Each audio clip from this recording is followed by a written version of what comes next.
This is it. I saw Star Wars Episode 8, The Last Jedi, and I have thoughts about it. Let's do a spoiler-free and then a spoiler-full version of this review. So, I'm gonna start this off with a statement, which is, I did not hate it. You are going to think I hate it because I have a lot of criticism. And that brings me to a point that I wanted to talk about, which is it possible for me to objectively review a Star Wars film? And the answer is no. I am a fan of Star Wars. I love it. I have been with this for years. As far as I can remember, I have very high expectations and very high thoughts of what I think this series should be. And yeah, I'm gonna say it right now. I did not love this movie. I did not hate it either. I do have a lot of good points and bad points. I thought it was fun. There were scenes that dragged quite a bit. I think not all of the characters had enough to do. I think Finn and Phasma could have had more to do.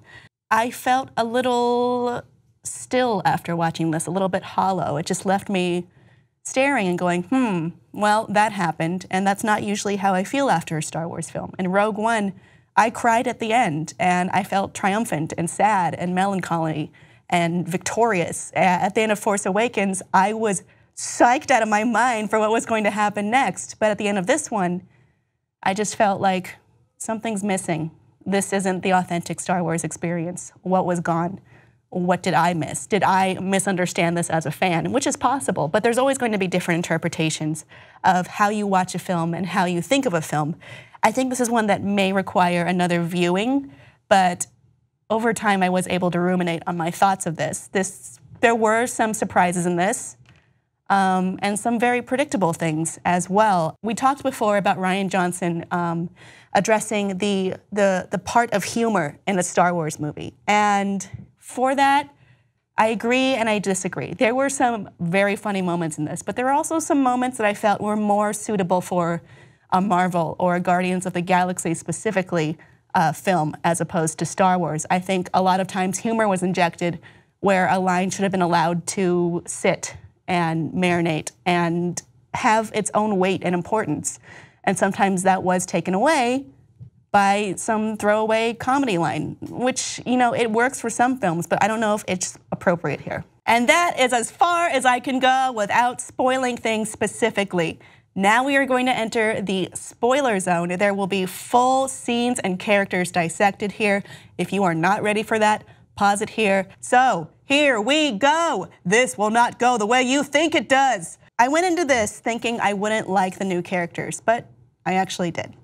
I liked Rose a lot. I kind of felt like she would be a spy or turn something on her head, but she represented something that was not something we touched upon before in Star Wars, which is who are these people who are the lower class, who are working in servitude, who are the little people? What do they think? What are their motivations? And I loved that she was there to represent that. She came from those, where the children in the stables came from, and she bet her life that the kids would side with the rebellion or the resistance by showing them that ring, and it paid off. And I really liked that inclusion of the rich and the poor, war profiteers.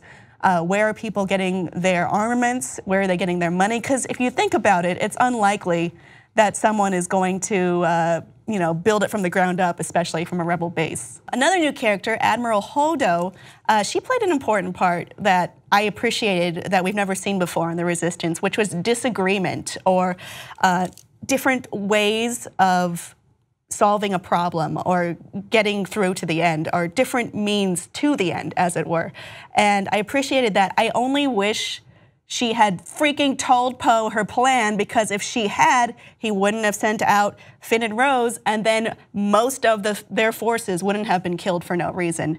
I did like some of the humor. While I mentioned before I didn't like the Marvel-style humor, I appreciated Yoda's style of humor. By the way, super happy Yoda was a puppet as opposed to a CG creation. Okay, he struck the tree with lightning, and before that he says, oh, there's nothing in there that young Rey doesn't already have. Later we find out Rey has the Jedi books. She's stashed them in the Millennium Falcon, so what he said was technically true, and he was just screwing with Luke, as he does. Yoda, you're a little shit, and you're the greatest, and I missed you. And that was one of the best scenes in the whole movie, I thought. It's risky bringing back an old character like Yoda, because they didn't do it right in the prequels, but they did a damn good job with Yoda this time, and I really appreciated it.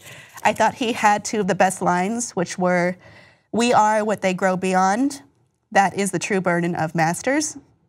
And failure is the most courageous teacher." He's still teaching Luke. This was extremely interesting for Luke. This was his swan song, the end of his story. Or maybe not, because ghosts. His twist that he was sending out a Force ghost to troll Kylo Ren, it was great. I mean, at first I didn't understand it because I thought, why would you send Luke out to die as a fake out and then really have him die? But I think by the end of Luke's life, he had actually mastered the Force completely, complete mastery of the Force. Because he didn't use his final moments to actually fight. He used his final moments to project himself, which is not something people have done, in order to buy time for the Resistance. The Force isn't really for fighting. The Force isn't really for Jedi. And I think he used it in just the right way. I wish there had been more weight put on his death.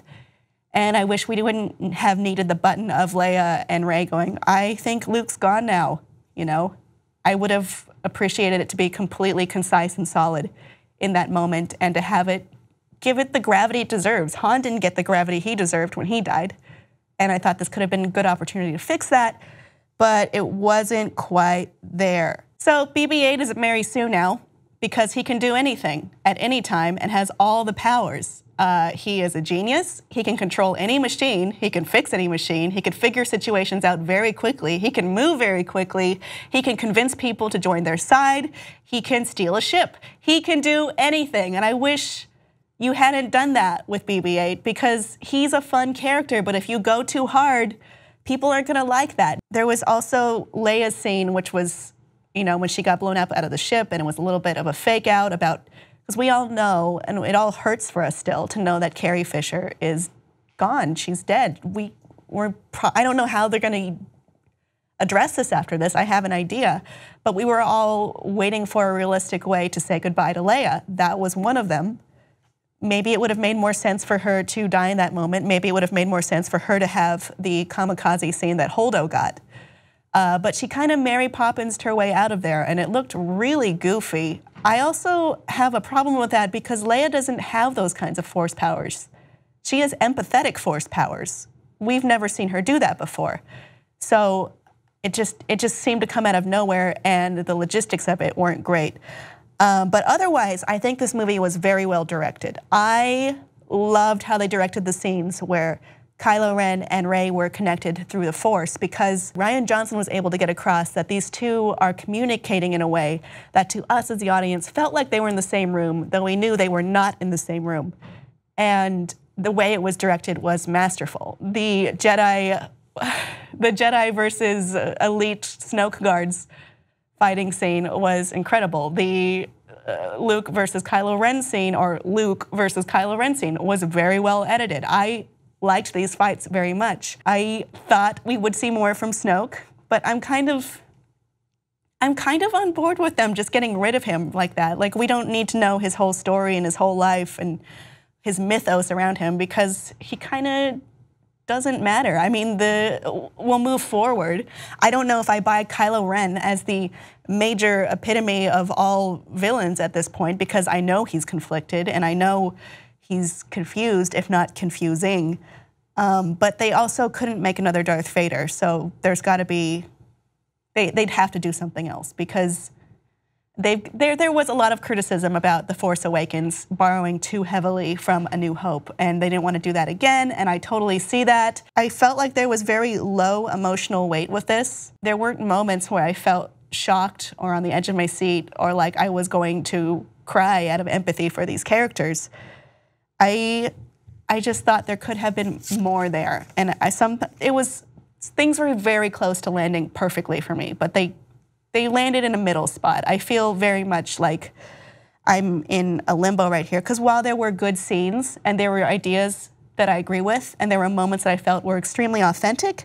Sometimes it bordered on parody. When I saw the scene with Hux groveling before Snoke, that felt like a parody. That felt like a very well executed SNL scene.